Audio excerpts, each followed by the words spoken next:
but just a need. And so I heard about this organization called Lynn Mission, and we went build a house and led to two and started taking groups down. My daughter is 15 years old, and she's built 4 houses down there. So, it's what's unique about One Mission is you have to earn a house. It's not just you put your name in a hat, they shake a bucket, and they pull your name out. You have to serve over 200 hours building other people's houses. So you earn it through that way. And my favorite story is we built a house for a lady. She was 65, and we do a fiesta night every night, every trip, and we do it on like the last night. And the family gets to get up and share about what this means to them, so on and so forth. And she started crying, and the translator was saying, was interviewing. She said, for the first time in my entire life, I get excited when it rains, because whenever it rained before, it would destroy my house and run through our shack. And for the first time, I get to enjoy the rain.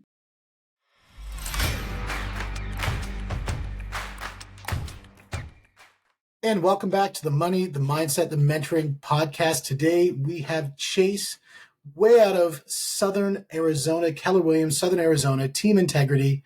Chase, welcome to the podcast. Thanks for having me, Steve. I'm excited. Man, the first time that I met you, when you came up to the office, and this is one thing that I love about Keller Williams, and I'm just going to shamelessly plug Keller Williams for a minute, is the one thing that I love about Keller Williams is just the collaboration. And the fact that, you come all the way up to Canada, where I live, to just share about your business model, just in giving mode, and really show the things that you've done to build such an amazing force to be reckoned with the team that you're building and with the enterprises that you're running. That's just an awesome give. Why would you do that? Yeah, it's our culture, right? Culture is everything. People, we can go make money in different avenues or whatnot, but people stay because of culture. And that's with Keller Williams. And, I'm literally 45 minutes from the border, the southern border. And going to Canada was awesome. It was getting to meet people and the relationships we already knew. But it's truly the culture of Keller Williams is somebody has helped me such that I'm now going to try to help somebody else with no expectation of return. Yeah, and that, I feel that so strongly within the Keller Williams community. We met down at Mega Camp in Austin, I think is where we first met. And, but the idea of, that's what really drew me to it, was the idea that, a lot of the other franchises, and just depending where you are, people hide their books, people hide their successes. They don't share. There's no collaboration, lots of silos. And once people, I think, realize that you can find success together through that collaboration with your peers, you can really propel yourself forward. Yeah, Steve, I think it's the mindset, right? It's scarcity mindset versus abundance mindset. Is when you walk around a Keller Williams office, the culture is that there's enough to go around, and we don't need to be scared of the person that shares a wall with us in our office. So there's enough to go around, and there's always enough room for great agents, and we want to breed the culture of great agents. Yeah, and you certainly do so. I remember going down and visiting your team up in Scottsdale and hanging out with Bubba and everybody there, and just how amazing they were in collaborating and just having a giving and abundance mindset. Yeah, Bubba was the first person I met in 8th grade when I moved to Tucson from San Diego. Met him at a wrestling practice before school started. Nice. And that was in 1997. So now we're blessed to be business partners, and it's beyond business for us and our team. Absolutely. I have a friend of mine. She runs a podcast, Beyond Business. So there you go. The idea that you guys came out of wrestling, I knew that there was something that we could hit on because I have the grappling background, still do jiu-jitsu now, and that's a kindred spirit moment right there. If I haven't seen one before, it's a small group of people, and it's the best team individual sport that's out there. Yeah, that's very well put. I totally agree with that. The best team individual sport, 100%. Yeah, it's a team culture and everything, but at the end of the day, you cannot blame anybody else. It wasn't the left fielder. It wasn't the other running back. It's you and you alone. Now, do you find that mentality dribbles into your business in the way that you collaborate and work with people in the team? And what do you see as that fitting into how you view business? Yeah, I think it's the self-accountability, right? Like if you're highly self-accountable, it makes things exponentially easier. And not to say that you have to constantly be down on yourself, but when you, going back to as simple as growing up wrestling, it teaches you to take ownership. Like you have to have ownership. And that type of mentality, it can be in other sports and other areas, but especially within wrestling, it teaches you ownership and responsibility. And if you can carry those principles forward in life, it'll only be for the better. And I think the one thing about wrestling that kind of mirrors the sort of sales environment is it's the spectacle style sport rather than the long game sport where, in basketball, you can score 50 goals, 100 goals, and that's this sports measured over a whole period of time. But wrestling, if you lose one match, you're out of the tournament. In MMA, you look at UFC, they lose one or two matches, you're gone off the podium and it's going to be a long road back. And I think, that also, sometimes sits in the sales space as well, where, you're there to win and you have to win at that moment. Yeah. And it's, I'm not tall enough to dunk. I'm not fast enough to sprint, or play soccer. So it was when you're built like a brick, you just wrestle. That's just how it goes. Or rugby. Yeah. That's the other one. Yeah. No, it's totally true. It's totally true. Now, when we were talking about the idea of looking at, some of the things that we also have at Jason, not just wrestling, is the idea of looking around and seeking different opportunities. Talk to me a little bit about the mindset around that. Yeah, I've always come from the thought of walk through a door until it closes. And that was my journey into real estate is, I had no desire. So I'm from third generation real estate industry. My grandpa lived in San Diego. My dad's been in the title industry for 40 something years, has been president of title companies. And I knew one thing was I was not going to get in the real estate industry. And, but an opportunity, especially within like Keller Williams and leadership, an opportunity presented itself out of the blue, and that door never shut.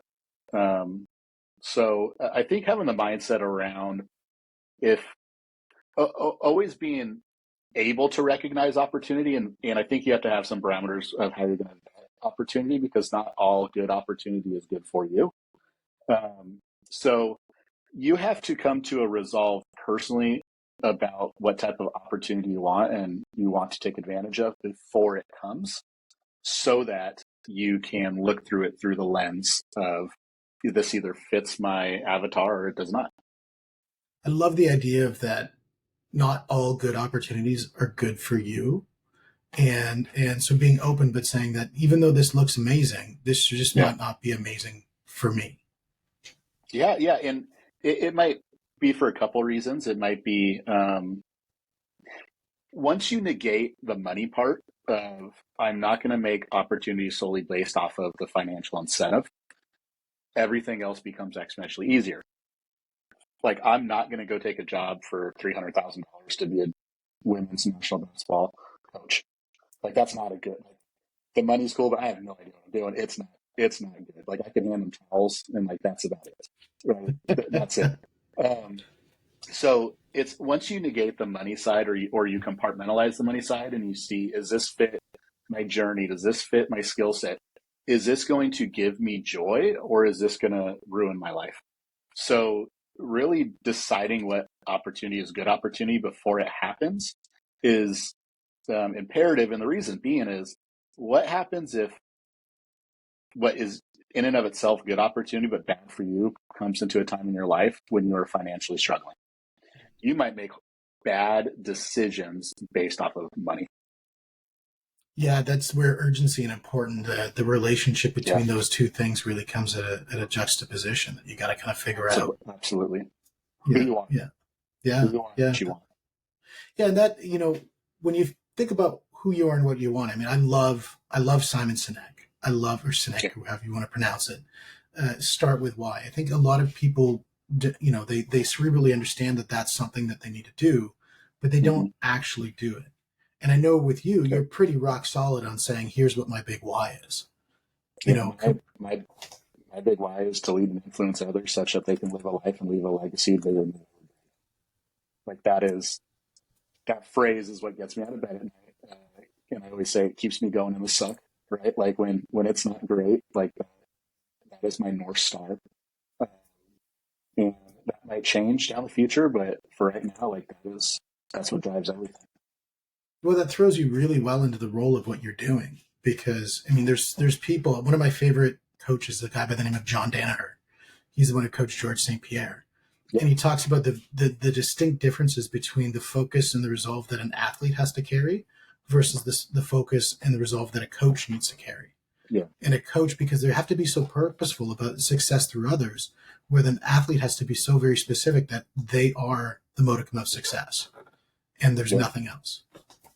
Well, and it goes back to the original start of this conversation, is like, why go to Toronto, like, or Kitchener? Like, we're not going to send a ton of referrals back and forth typically. And I was funny as a week later when I got back to the States, I spoke virtually to Thomas's Market Center in Vancouver. No, someplace 4 hours from Toronto. So it'd be Ottawa. Ottawa, yes. Like, it was just one of those where that scratches my itch. Like, being able to provide value. If I go up there and one or two people take something away, it's a success. And I truly believe that I had people that took so much time out for me without any financial gain or return in my past that it would be dishonorable to not pass that forward. Absolutely. And I love that the way that you pass that through, and it goes around the idea of that, you are, the people you surround yourself with. And I think that's one of the other things that you really talk about is, you could look at it's the best opportunity. Is it the people that you want to do business with? Yeah. So that, my mentor in this industry, and he's the guy that provided me the opportunity within Keller Williams, name's Anthony Azar. He's one of those guys that I try to convey to him how much he's done in my life, and he still doesn't get it. And then we'll get to heaven and he'll be like, "Oh, you were serious."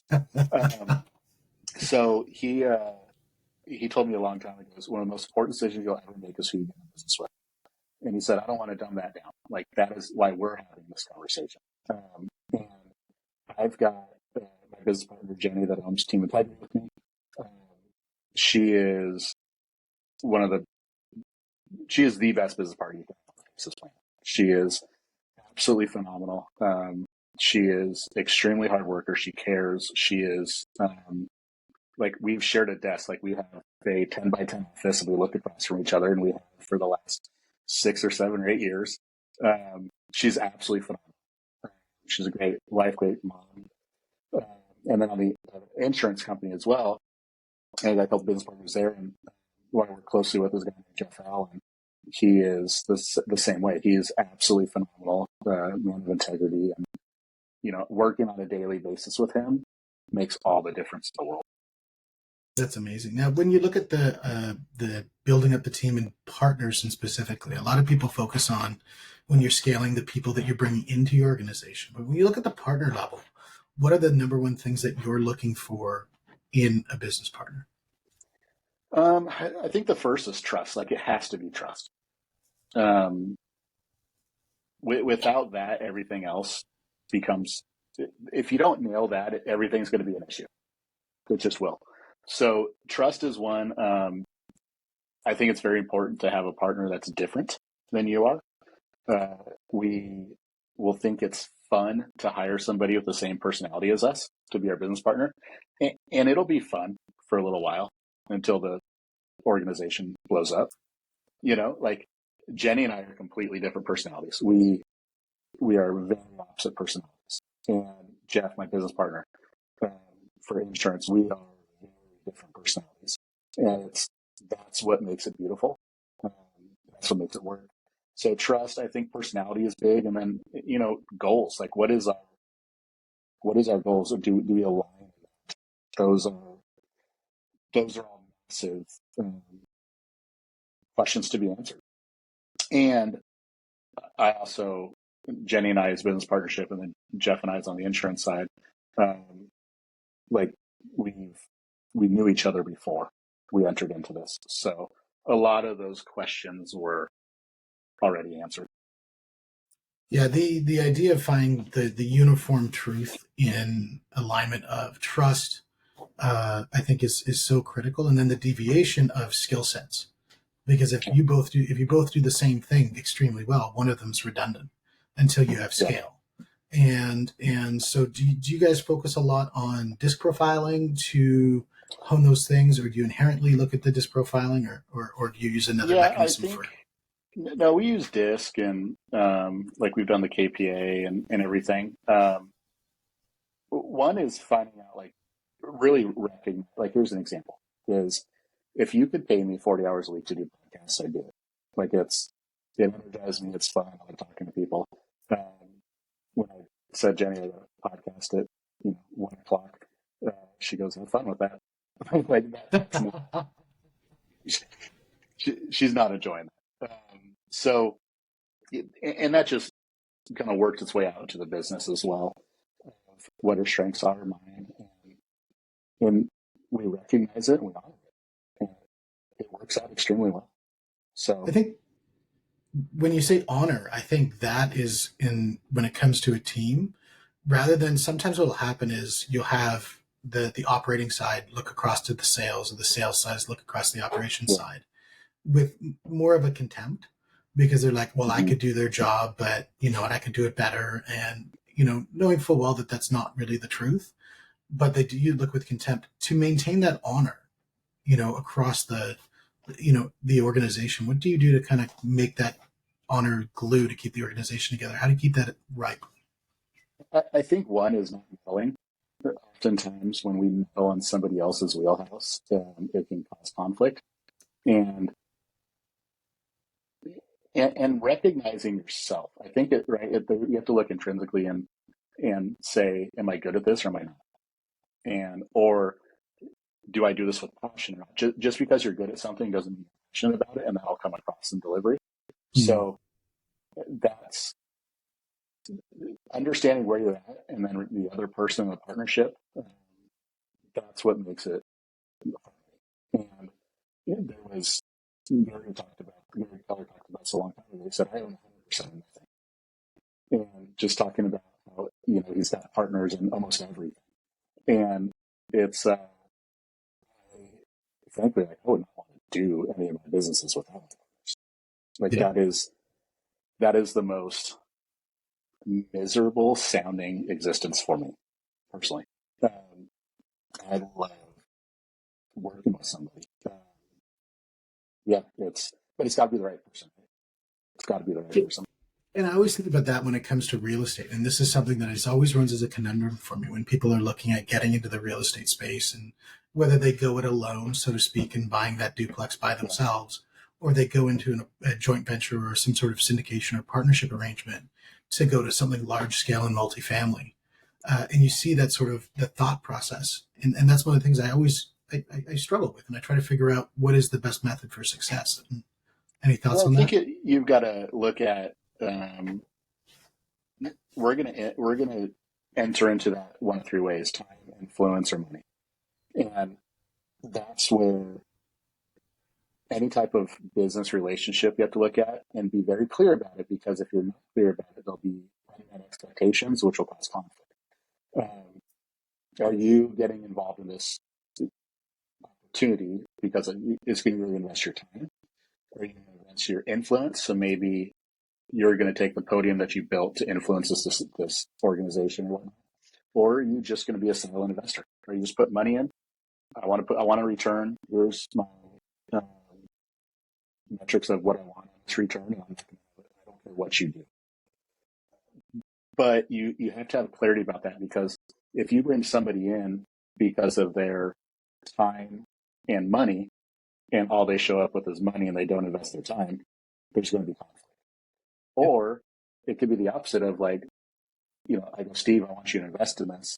Cool, send me $50,000. Well, and that's all I want. And then month one, you're like, all right, so what are we doing? Give me the plan. It's like, no, I just wanted your money. I don't want your influence. So clear expectations about the business relationship has to be done ahead of time.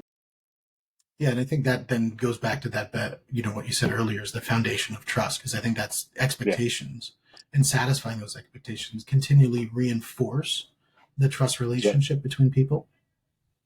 Absolutely. Yeah, it's time. Like I'm sure that there is a long list of times that I've made Jenny mad at something I've said, done, or didn't say or do.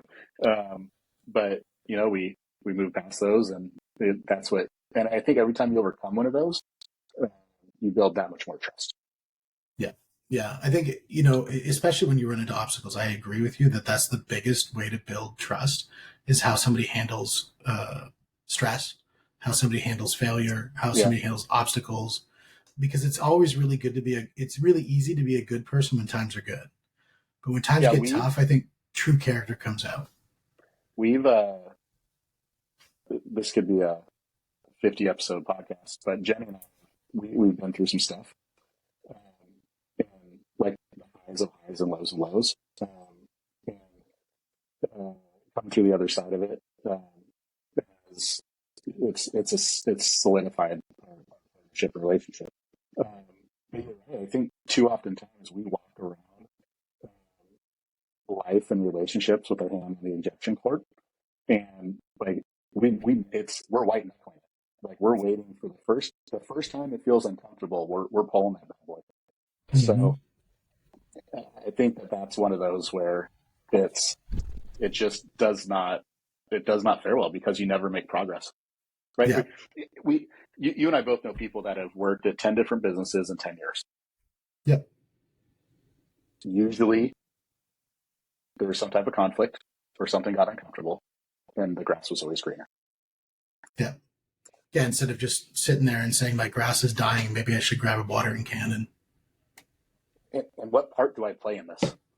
Yeah. That is probably the biggest self-developmental question you can ask yourself in any type of conflict is what part do I play in this?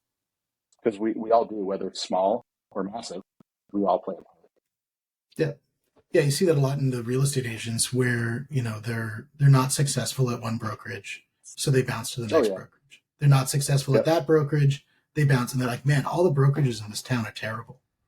And you're like, what's the one consistency that happened in each of those situations? Yeah, we do that with our agents is we'll kind of do an after action report of when something goes sideways, because the amount of business we do, like we'll close 5 times a year on average. We're going to have issues. We just will. And after it's done and it's buttoned up, it's hey, what did we learn? Like where do we need to adjust in the future? Where do we have ownership? Where do we have DNA in this? Cool. Let's move forward. Yep. Yeah, that makes total sense. Sense. Now, one of the things I really love about, and we'll talk a little bit about how to really feel fulfillment out of the things that you're doing. Yeah. And I think one of the things that I know we'll talk a little bit about journey, but I want to talk a little bit about destination. You do an amazing job south of the border. Let's talk a little bit about the things that you're doing to give back. Yeah. So probably 10 years ago now, there was someone around there. I got introduced to an organization called Lynn Mission, and they build sustainable housing for families living in poverty in Mexico. And I think I've built 16 houses down there now. And it started as me I heard about it and I randomly threw some friends in a car and built a house. And that's been something that has always been a passion of mine. Like an example is when Hurricane Harvey hit Houston, Texas, I was sitting on the couch watching the news and I was like, I got to do something. Like I can't sit here. Like, and it's just some type of like, let's figure it out. So within 24 hours, I had recruited 3 buddies. I had RV dealership in once people get to know me, they're like, how on earth did they do this for you? Because that's a really bad business decision. I had an RV dealership in Tucson lend me an RV to drive to a hurricane place full of supplies. We packed it like front to back, that you were laying on paper towels and everything else and trash bags. And me and three buddies loaded in this RV, drove like 23 hours straight, gutted and mudded houses out for a week, and then turned around, drove back and dropped the RV off. And I don't know if they just totaled it or if they tried to sell it afterwards, but it was pretty bad. But just the need. And so I heard about this organization called One Mission, and we went build a house and led to two and started taking groups down. My daughter is 15 years old and she's built 4 houses down there. So, it's what's unique about One Mission is you have to earn a house. It's not just you put your name in a hat, they shake a bucket and they pull your name out. You have to serve over 200 hours building other people's houses. So you earn it through that way. And my favorite story is we built a house for a lady. She was 65, and we do a fiesta night every night, every trip, and we do it on like the last night. And the family gets to get up and share about what this means to them, so on and so forth. And she started crying, and the translator was saying, was interviewing. She said, for the first time in my entire life, I get excited when it rains, because whenever it rained before, it would destroy my house and run through our shack. And for the first time, I get to enjoy the rain. And I was thinking, at 65 years old, this is the first time when she sees clouds, her heart doesn't break and she doesn't have anticipation of destruction.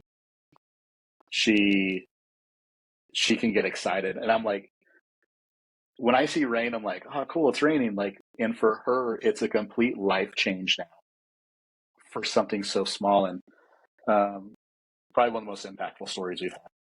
That's amazing. And that's certainly not small. That is life-changing for her, and for you to be part of that journey. And especially bringing your kids into that. That's unbelievable. Yeah, that's one of my goals, is that when I'm, and this is about 4 hours from our house, so we drive. And we go down there. It's a beach community, so we also vacation down there. And whenever we go down, we go visit some of the houses we built. There would be nothing that would put a smile on my face more than when I'm gone and you spread my ashes in the ocean and my kids take their kids down to Puerto Penasco and drive around and they see the 50 houses that grandpa built. Like that's not, it's about the families, but as far as leaving a legacy goes, that's a big one. Well, it's so impactful, and it's such a statement. And for them to see the journey, especially an intergenerational journey down there, that would be any parent's dream to see something like that. That is awesome. That is awesome. That's the goal. That's the goal. And the interesting thing is, if you look at the journey of the individual who did spend the 200 hours and did get the house. Yeah. Now, the incremental journey for them, as generationally speaking for them, is huge, magnified. Because the next person to come in is also going to enjoy the rain. Yeah, well, and I don't have the statistics, but the statistics of families that get out of poverty that don't sleep on the dirt, like as soon as you put like cement down that they can sleep on, or do you get them off the dirt, the chances of them lifting out of poverty are exponential. So that's one of those things we're trying to do. And, One Mission's, what I love about them is they have grown. They haven't just stuck to building houses. An example is these barrios. It's all in a grid shape, and a lot of the houses look alike. Some of them are sheds, basically. Some of them are tents, but it's just in a big grid format. And the issue they were having was when somebody needed an ambulance to come, it's the gray block house halfway, that's a big deal. And so one of the things One Mission did is they said, hey, we're doing street signs for these barrios. So that's one of the things that you can volunteer your hours towards, is going and making street signs for emergency vehicles that could potentially save someone's life. So we talk about that, like that's impacting a community and a culture. Oh, absolutely. I mean, street signs are so imperative. My wife was a paramedic for 15 years.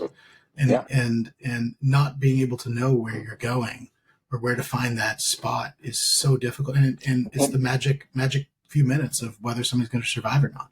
And we've seen that. Like, we'll be on a roof, finishing the roof, and you used to see ambulances just kind of like make circles, zigzag.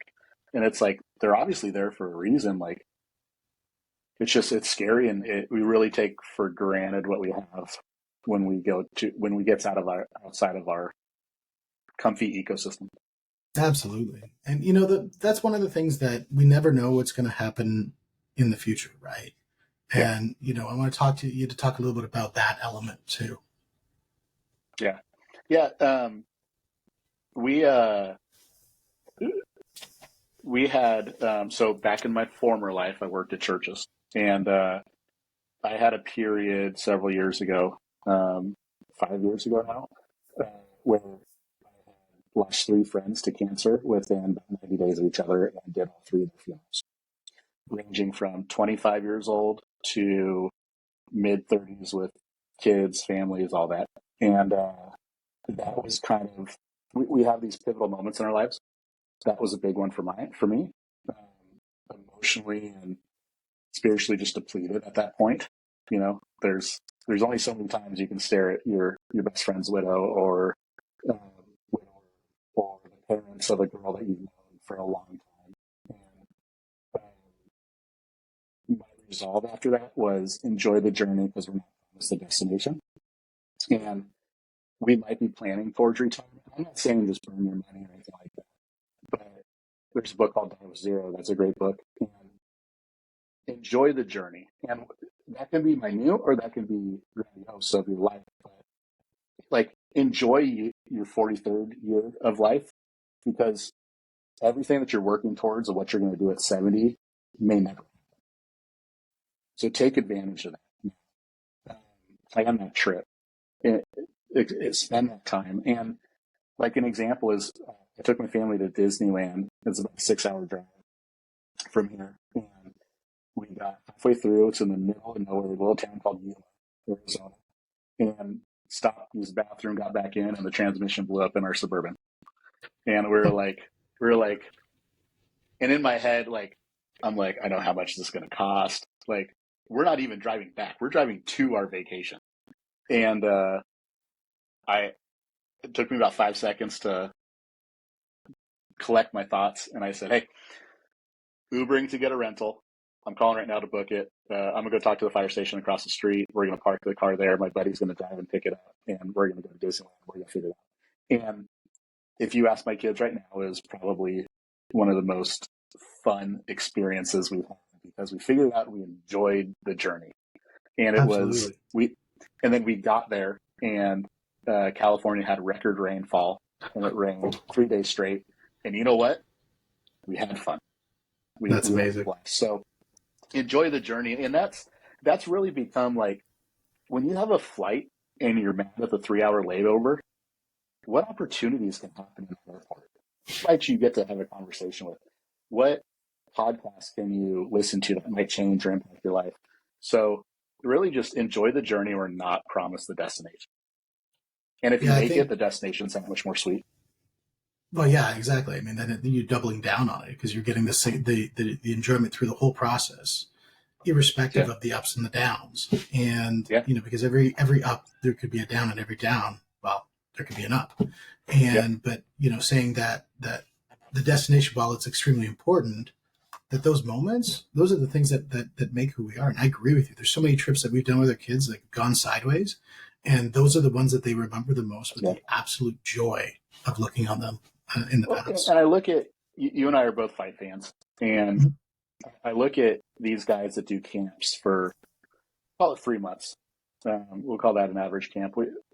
So, and then they go fight and get knocked out in 45 seconds.